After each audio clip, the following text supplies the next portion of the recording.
Let's continue with mutual consuming of yin and yang in our continuing discussion of the four principles of yin and yang. From a pathological point of view, there can be four different situations of excess of yin or excess of yang, leading to consumption of yin or yang, respectively, or to consumption of yang or consumption of yin, leading to apparent excess of yin or yang, respectively. It is important to note that excess of yang and consumption of yin are not the same. In excess of yang, the primary factor is the abnormal increase of yang, which leads to consumption of yin. In consumption of yin, the primary factor is the deficiency of yin arising spontaneously and leading to an apparent excess of yang. Here is a bar graph showing the balance of yin and yang. Here is another bar graph showing an excess of yin, where yin is above the normal level or in excess and yang is in deficiency. An example of this is when excess cold, be it interior or exterior, there is an excess cold in the body which consumes the yang, especially spleen yang. This is a case of full cold. Here another bar graph showing the state of yin and yang in an excess of yang. An example of this is when excess heat consumes the body fluids. This excess heat can be exterior or interior, and where body fluids pertaining to yin, and if there is an excess heat, it can lead to dryness. This condition is full heat.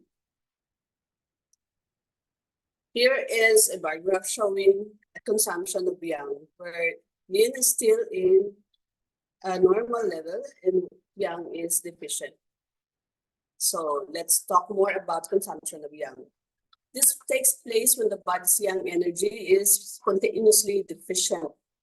The decrease of yang energy leads to cold, chilliness, and other symptoms, which to a certain extent are similar to those created by excess of yin. The situation is, however, very different, as in excessive yin, it is the excessive yin that is the primary aspect and which consumes yang. In case of consumption of yang, the decrease of yang is the primary aspect and the yin is only apparently in excess. This is called empty cold. In consumption of yin is deficient and yang still in apparent normal level but in apparent excess relative to yin. So let's talk more about consumption of yin. This takes place when the body's yin energies are depleted. The decrease of yin may lead to symptoms of apparent excess of yang, such as feelings of heat.